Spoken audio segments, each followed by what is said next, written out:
Good afternoon. My name is Eric Thomas. I am a certified captain. I've been a charter captain for about 15 years now.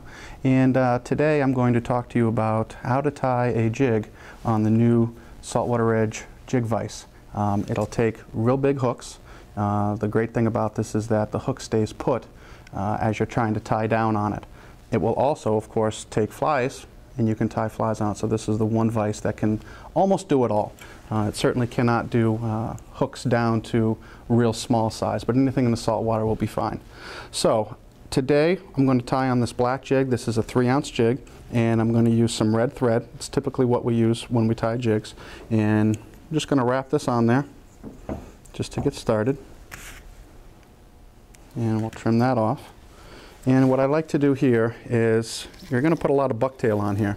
So I like to lay a pretty good foundation of cement on there, so the first bunch of bucktail will really get cemented on there. So I'm just going to throw a big glob of cement on there. And at the end of this, we won't show this here in the video, but at the end of this I will put epoxy on here just to make it nice and durable. So we've got the cement on there. So now I'm going to start. And the black, I'm going to put some purple bucktail on there. So what I want to do is, when I'm looking at the bucktail, of course I want something that's long enough that's going to go and cover the hook. So this will be good. And the great thing about tying a jig is you want that bucktail to pop on you. And a lot of times you don't want that to happen when you're tying a fly. So it's really two different kinds of bucktail. It's all the same bucktail, but when you look down here at the bottom, the bucktail that you want to use for a jig is the stuff that's coarser. And that coarser material will actually pop. There are chambers in here, and that will actually break and pop. So those jigs will come up, and it'll be that hair will pop out, and you don't necessarily want that when you're tying flies. You want that material to lay nice and flat. So I'm going to put this on my thigh here. I'm going to cut it as close to the height as I can, and I'm just going to cull out some of the short ones here.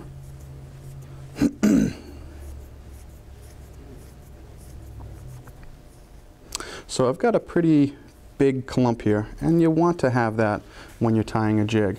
And what I'm going to do is, there's a collar here that's all set up for where the material is going to go. So you're going to lay this down. I've got a couple of stragglers there. Let me get rid of those. And the first couple of wraps are going to be light wraps. I'm getting it situated where I want it. And I'm going to pull back a little bit, and now I'm going to go hard onto it. Wrap it several times here. And once I'm done here, all of that material is right on top. I can take my thumb, push down, and now I'm going to spread that bucktail around half of the collar. All right, so I've got the top half covered. Now with the rotary vise, very nice, you just roll it over, and now I've got access to the bottom. And I'm going to look for some more purple. And you can do this with any colors that you want to. That's the beauty about tying your own, is you can put any kind of colors in there. So we'll trim off some more. Again, I'm going to cull out those short ones.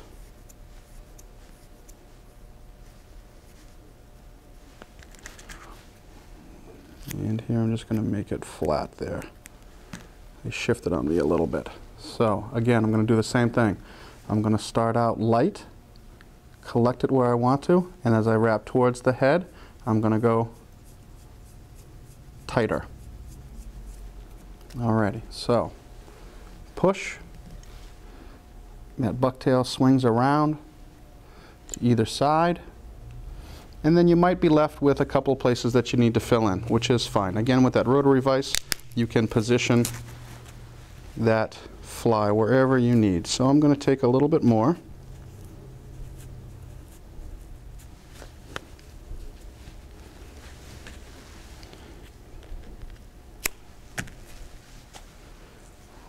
Cull out those short ones.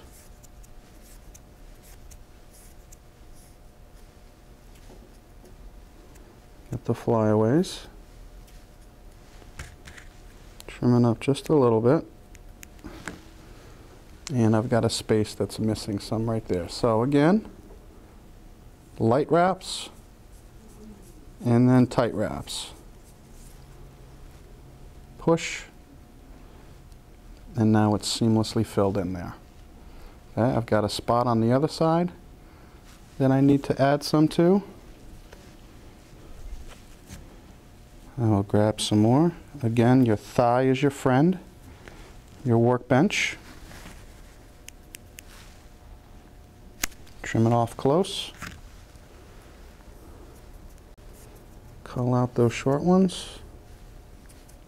Now this is a basic bucktail, but again, when you're tying your own, you can do whatever you'd like to this bucktail jig.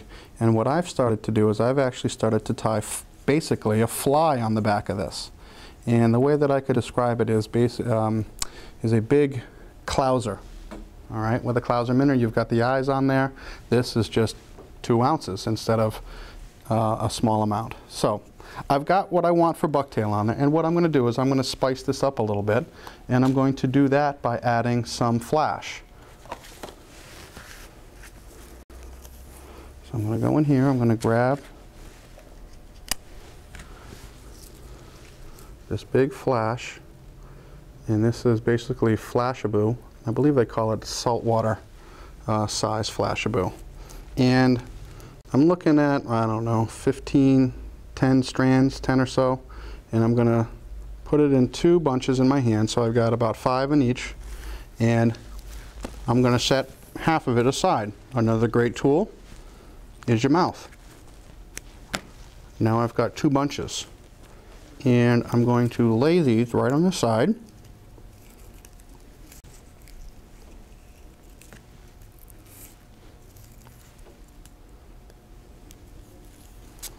I'm going to go there. I'm going to take the second bunch.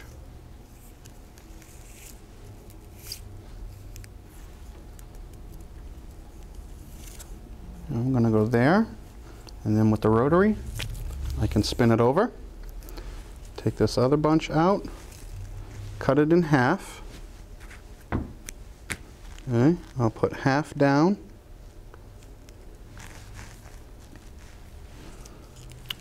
The other half,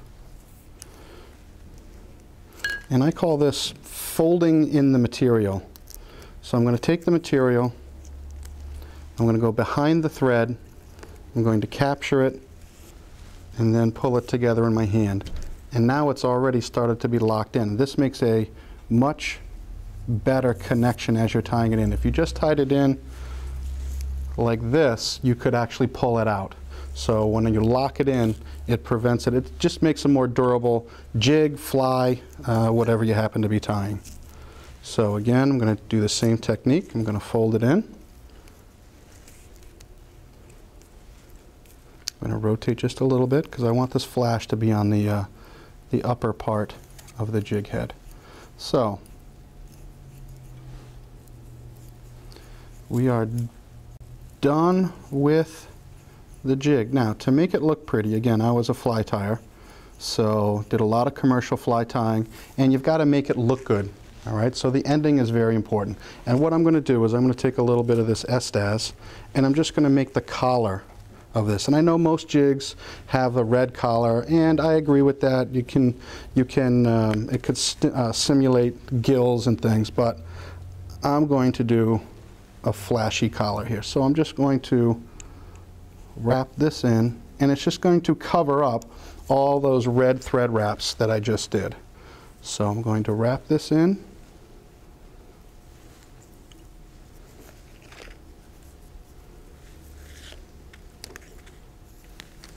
Okay, come around, grab it,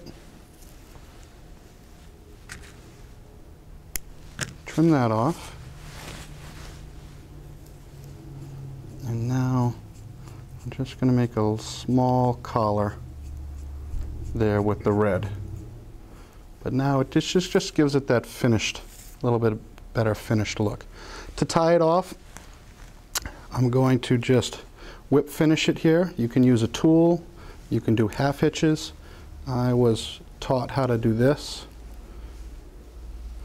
And if I did anything else, I think my fly tying mentor would seek me out and give me a stern talking to. And that is the finished product. Now, I can go back, which I will do later on, take a little bit of 5-minute epoxy, and just slide it right in that gap there, just to seal everything off. I hope you enjoyed this segment on tying jigs at the saltwater edge. This is a great vise. It holds that hook. That's the most important thing. I've tried other vices, and the other vices, it doesn't get a good enough seating there with the jaws, and you end up pulling down on it at the wrong time, and then you lose everything. I hope you enjoyed it, and if you have any other questions, please feel free to call the Saltwater Edge. Thank you.